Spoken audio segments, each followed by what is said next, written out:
Hey folks, Dr. Tara Vossenkemper here. You're listening to the Culture Focus Practice podcast. Thank you, of course, for joining me, hanging out with me for a little bit.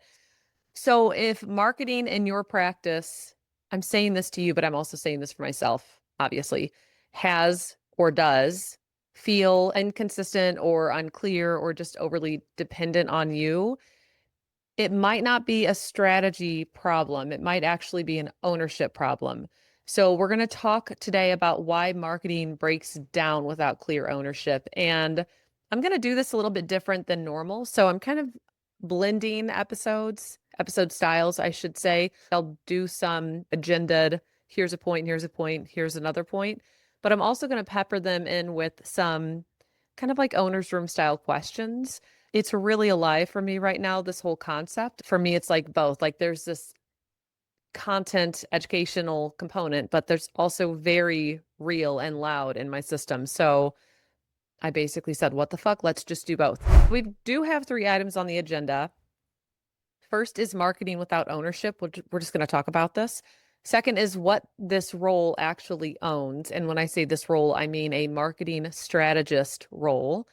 Third is why this role changes everything. And let's just segue straight into it. Here's a question I'm going to ask myself and then talk a little bit about. And we will follow up with some more specific details after that.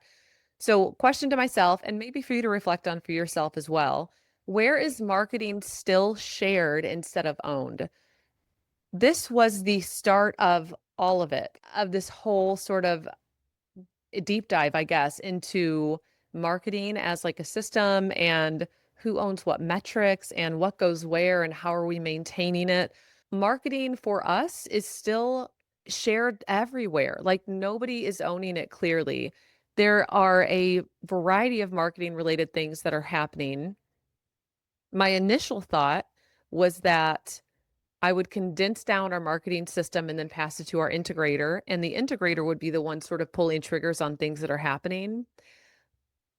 But what I realized is that the integrator doesn't own the marketing numbers. In essence, we're missing a key sort of function here. Who's responsible for client acquisition? Like the numbers, actually, website conversion or number of inquiries coming in or SEO rankings. I don't think that should fall on the integrator. That doesn't make any sense to me because those are marketing related numbers. They're important too.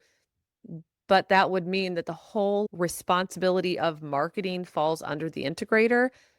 That does not fit. That does not make sense for us, for where we are right now. Maybe at some point it did, but it doesn't right now. So, marketing currently, for a very short time until we get this person fully onboarded, is shared everywhere, and I fucking hate it. Let's shift and talk about why is it really a problem that marketing is shared? There's a few reasons, and I feel like you know this, but I'm just going to say it anyway. If we have fragmented responsibility, we're going to have inconsistent results. Nobody owns a number. So if nobody owns a number, then nobody is responsible or accountable for that number. If something is off, who do we go to? Who do we say, hey, what's the deal with this number? Tell me the details. Tell me more about it. For us, that's what was happening. So let me backtrack a little. If we have marketing split across different people too, let's say, even then it's like, well, client care also doesn't own the number of inquiries. The client care owns the conversion rate, like from inquiry to intake, but they don't own website conversion. That's a totally different metric. These are two very different things. So who tracks the vendors? Who ensures that the outcomes from marketing are not just tasks, but there's ownership for outcomes? My point is that if it's fragmented responsibility, then you're going to get one, not clear focus, but two, really inconsistent results. And if you get inconsistent results, if we take that a step further, then we don't really know what was effective either. So it could be that you tried one sort of marketing related venture and you don't see any ROI from it, but at the same time, you sort of let something else fall through the cracks. So then we don't know if that lack of ROI is about the marketing related venture not being effective or if it's about that shit falling through the cracks. So that's like that fragmented responsibility. Again, we're not getting any sort of outcome or result that we can trust, really. Another component to marketing without ownership is that the owner becomes the default bottleneck. This is exactly what happened for us. So even if I'm not the one doing marketing, I'm saying that in quotes, all of the marketing related decisions ultimately flow back through me. So messaging, vendors, budgets, direction, etc. Even if I pass this over to the integrator and I say, "Hey, I want you to develop a whole like annual plan of like all the shit that we have going on for any group that we're launching. Here's the cadence and the rhythm. We're looking at like 6 weeks in advance. We should be doing this sort of marketing for it." Then the integrator turns into the one that's focused on execution instead of being able to like outsource to the right people, but also is maybe in essence pulling triggers on stuff that she doesn't really understand. Like it's not living inside of her. It's not embodied or like integrated necessarily. She's doing what I'm asking her to do. But then I'm the default bottleneck, but also the default owner. I think that it's actually one and the same. And then shit that needs to happen doesn't because I'm not going to remember or I'm not going to be paying attention constantly to marketing related things. Case in point, why we also need a marketing strategist role. If you are the owner and you have become the default owner of marketing stuff and you are the default bottleneck, in essence, everything around marketing slows down. But I also think it ends up becoming really reactive. So if I have a vision, for example, that's part of the visionary and trying to relay that to all the people and delegate things appropriately and remove yourself from core functions you want them all accounted for. If I'm then supposed to be the person who is ensuring that marketing is taking place, it's really hard to both like strategize a vision and then come down into marketing and strategize marketing around the vision and then ensure that it's actually taking place. So marketing becomes really reactive. And what I will say to that is, for me, part of the bottleneck and sort of like slowing marketing down is that every time we would go to do something or we would start talking about something, I would always ask myself, okay, but why are we doing this right now? And to what end are we doing it? Like, if we're doing it now, what's the intention? What's it connected to? Bigger picture? How are we like grounded in what we're doing? And it took me forever to really come down to an answer. And by that time, if I had the time to even think and process through it, it would be past the point at which we needed to respond to something anyway. It would just be late. I would slow down the whole fucking process because I needed to reground myself. And why are we doing this? And if we do this here, and what about there? And what about this? It just, ugh, it was a mess. It's not actually a mess, but that to me feels messy. Owner becomes the default bottleneck. That's the second point. Again, marketing without ownership. This basically is also what I'm talking about indirectly, is that there's activity that happens, but there's no accountability. And this is exactly what has been happening. We've got blogs that get posted on a consistent basis. We have SEO that gets tended to. Certain pages might get worked on every few months or something, but we also make sure we optimize our blogs for SEO. We make sure that we're doing Google Business Profile. We have a CRM. We have emails that we could be sending out. There's stuff that is maybe happening and sometimes not happening, but for the things that do happen, it still is that nobody's responsible for the outcome. So let's say we're writing a blog. What's the point? Like, I understand what it does for us on Google in terms of keeping us ranking and our website's alive. I get that. But then what? Dot, dot, dot. Does this actually relate to more inquiries? Does this actually relate to a higher likelihood of clients being converted or inquiries being converted into clients? If that is not happening or we're not tracking that, there's no outcome that we're like tending to or saying these things need to result in that outcome, then there's all of this activity without accountability, which from my perspective, that is throwing spaghetti at a wall. It's really frustrating. Like shaking my head at myself. Ah, gosh, I just hate being in that position. It's funny too, because I can see all these marketing pieces clearly, but bringing them all together into something coherent that aligns or overlaps with our vision, and then also the accountability piece and the ownership, something always ends up falling through the cracks. It honestly doesn't feel like falling through the cracks. It feels like there's too much for the plate. You know, I've got this on the plate, but then this edge over here, the other half of the plate is sort of like slime, like falling off the side, you know? Whew, okay. Let's do agenda item number 2 from a real smooth segue. What this role actually owns. So, owner reflection slash question slash prompt for myself. If I'm being honest, have I actually wanted to let go of this, or have I just wanted it to get easier? Both. I want it to be not easy for myself. I want it to be clean and coherent is the word that keeps coming to mind. I want the marketing to be coherent. I want it to make sense in and of itself, but then also when it's, what's it called? Superimposed, when it's basically set on top of our vision, does it line up? And if the answer is yes, then to me that is easier. It makes sense. Like it's like, oh, this totally fits. I get it. It's clean, it's coherent. Boom, let's go, off to the races. But there also is this component of, I absolutely want to let go of this. I think that partially I know that I'm not good at it. And marketing is a maintenance-based system. There are creative endeavors within it, of course, like we're trying new things, but ultimately it is about constant attunement to key metrics and outcomes. That is not something I do well. So marketing creative endeavors seem like fun, like, oh, we could do this, or we could try this, or what about this? That's all shotgun spray. That's spaghetti at a wall.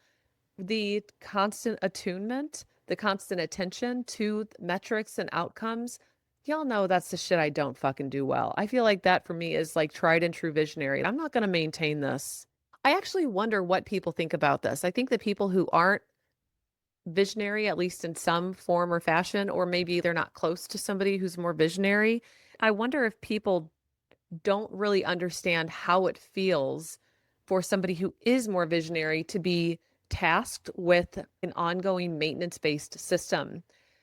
It is truly like my body is filled with drying cement. That's how it feels, where everything in me is begging me to stop. It's like my body is battling me. My brain is like, we must do this thing. And the rest of me is like, fuck you, bitch. I am not doing that. It's so hard. It is so, so difficult to continue maintaining something once it's established. I love building shit. I love creating things. I like architecting. I like visioning. Once it's done, I want to step back and I want to see it run. I don't want to be an integral part of it. I want to be able to view the whole thing in its entirety. So anyway, that's me saying I have wanted to let go of it, but I also want it to be clean and I also want it to have integrity and I also want it to align with our system. And I am not good at it. Even if I did try to keep a hold of it, I'm just I'm not good at it. So let's talk about what this role actually owns then. This is super important. Number one, the owner of this role, and again, for us, we're going with a marketing strategist, not somebody who's doing hardcore execution all the time, but somebody who owns not vanity metrics, real marketing metrics. So the number of inquiries who come through the door, the website conversion. Again, we're distinguishing between people come to your website and they turn into an inquiry. That's one type of conversion. And then also people who call in or submit a contact form and they turn into a client. So we have a website visitor or somebody finding us to inquiry. That's the conversion that marketing would own. Like anybody who finds us, are they going to reach out to us? Second type of conversion from inquiry to intake, that would be on client care. That's separate. So aside from the website conversion and inquiries, they would also own website performance. So are we ranking well? Are we healthy as a website? Are we loading fast? Do we have a certain amount of unique visitors in a month or in a quarter? Like all of those things, that would be the website conversion. What percentage of those unique visitors become inquiries? Also, reputation management. How do we seek reviews in a way that's ethical? How do we respond to reviews in a way that's HIPAA compliant? Basically, the flow from the first touch point all the way to somebody reaching out to us, client acquisition, almost the full pipeline, not the final conversion component. They own that whole system. Second thing, what this role actually owns, this to me is the same thing as the pipeline, or maybe I'm just expanding a little bit. They own the metrics related to client acquisition pipeline. So the volume of inquiries, the website conversion rates, SEO rankings, pipeline health, reputation management. So I think I said this already, not just vanity metrics, but legit marketing metrics, and they are accountable for movement of these numbers. This role for us will sit on leadership because they're owning a core function of the practice. They're owning inquiries. Like that is such a key piece to practice health. I mean, clients coming in, inquiries coming in is akin to oxygen. I'm saying this because on a weekly basis, when we have our L10 meetings, they'll be reporting on key marketing metrics in our weekly scorecard. Obviously, for those who don't know EOS, just listen to previous podcast episodes. I don't know which numbers. Just type in EOS, search that out, and then you'll hear sort of an overview of what it is. I'm not going to get into right now is my point. The marketing strategist will own key marketing metrics and report on those on a weekly basis in our L10 meetings. But it's not just reporting. This is where L10 and accountability all come to life. They are responsible for ensuring that the numbers that we are seeing are moving in the direction that we want them to see. So if our inquiries continue dropping, let's say on a weekly basis, then I'm going to go to the marketing person or my integrator, who's technically the one responsible for applying pressure if the numbers are dropping or not going in the direction that we want. My integrator, Taylor, would say, marketing strategist, this keeps dropping. What's the plan? What's going on? What's the diagnosis? We need to move on. This isn't okay. This is part of the having a role in place, and having a clear owner means that we can then put onus on them. This is your number to own and move, period. Third thing that they're going to own, or kind of the third piece, I'm sorry, vendor coordination and alignment. So if we have a marketing strategist, this doesn't mean that they're going to be the one doing every single piece or every single aspect of marketing related to the business. We're still going to have somebody who does graphic design work for us. We're still going to have somebody who does the blog posting and the Google Business Profile posting.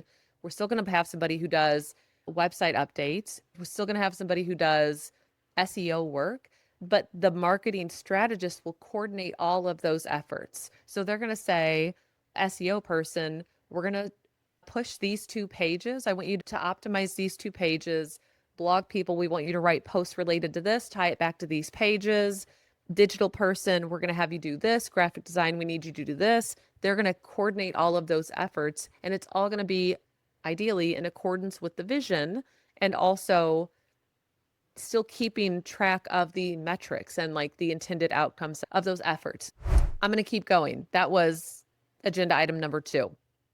Third agenda item, why this role changes everything. I'm going to be honest with you. I feel like this is really obvious, but I will still get into it. What would it actually change in my role and / or my identity if I stopped being the one who holds this? I don't know why I chose this question, because it would free up space and time. It would relieve a significant amount of weight if I could go to a person and say, what the fuck is up with this number? Instead of being somebody who had to try to dig into it myself.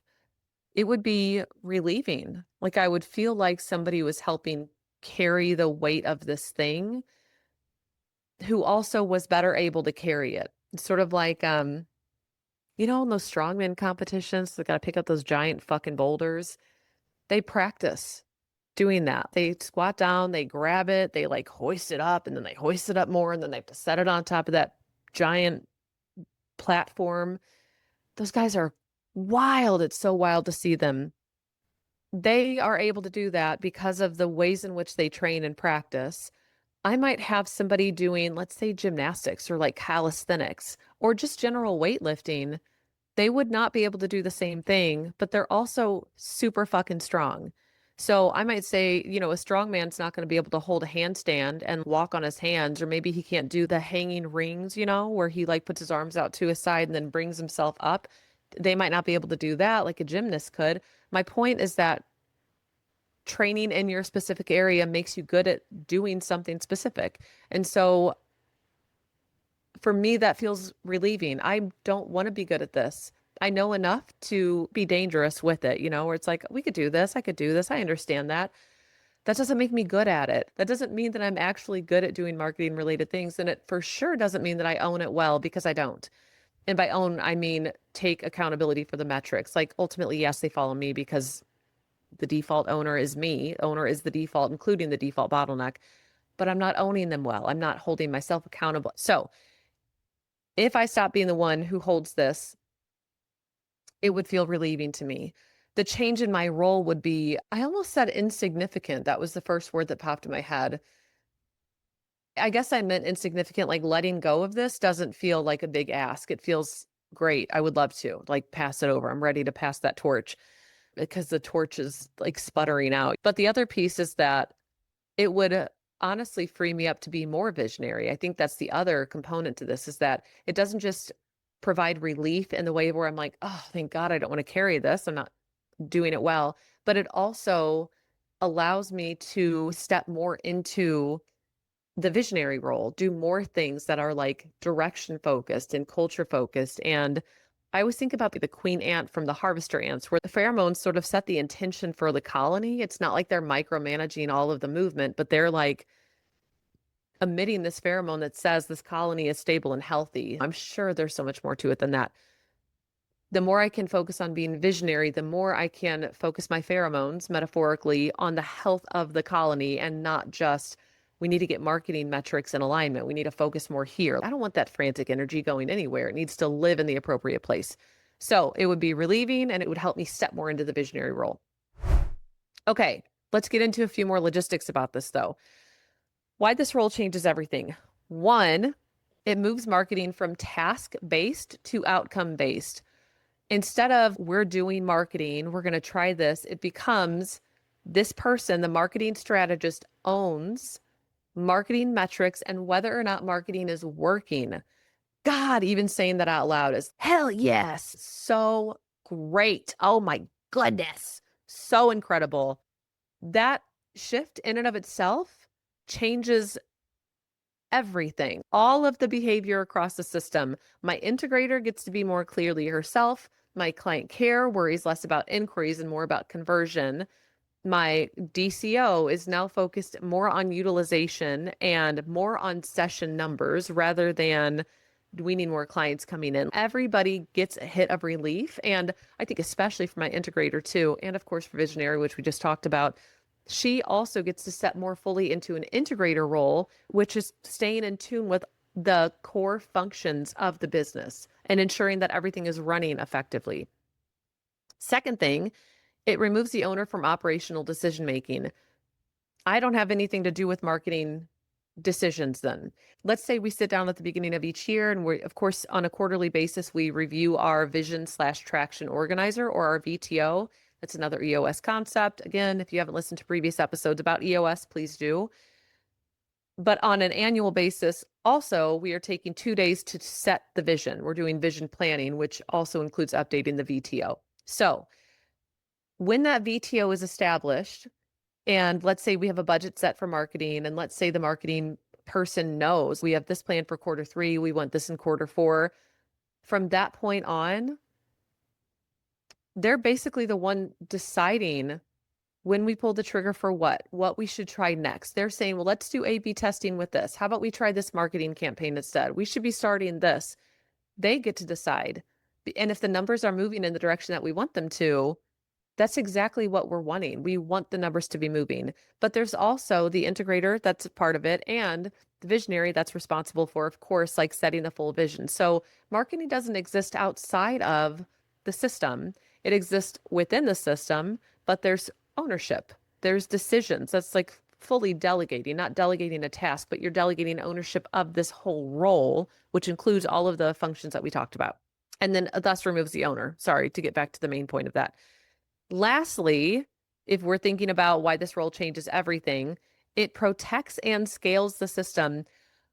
Look, I will say this. I think this has actually been a global well, I don't know about global, but national for the US at least. There's been a decrease in inquiries for group practices kind of across the board for the past few years, like a slow and steady decline. That has been true for us too. And so when I think about protecting and scaling the system, I think there is stabilizing what is, but also scaling in the way that we want to, scaling in alignment with the vision that we have. As we grow, marketing becomes more complex. Whenever we started, I think like how much I just went out and started talking to people. That was really for my own sake and for knowing people in the area. I wanted to know people in the area And then indirectly, as a byproduct, they also learned about me. And so we had these working relationships. As we grew, of course, that slowed down. I removed myself almost entirely from that. As we continue to grow and expand and with a goal to scale, it's only going to be more complex, and not necessarily complex like complexity for the sake of complexity, but if we need more clients coming in, then we need more inquiries. And so our marketing efforts will need to increase, whether in scope or in depth or in breadth. I don't necessarily know, but there's going to need to be more of something taking place. So what we have done to date has been fine. It served us well. It will not continue serving us well. It will not allow us to hit the goals that we want to goal. So the role protects the system and then again helps us scale. So if we have somebody with an eye on the prize, like a finger on the pulse of all the marketing metrics, then they're the one that is ensuring that this system will evolve with us. So we have this person over here, any feedback coming in, like they will evolve with us in the same way. I always think about the living practice framework or the living practice that we're all sort of like breathing together, like inhaling and exhaling and getting more robust and sort of evolving as we go. We're adapting as we go. We need a marketing role. They will, in essence, be doing the same thing. Oh, goodness gracious. So much talking. Let's do recap. Marketing problems are very often ownership problems. Without a clear owner, marketing becomes fragmented and reactive, both of which suck. A marketing strategist owns the full client acquisition pipeline from inception all the way through inquiry. They don't own from inquiry to intake, and they don't just own the tasks.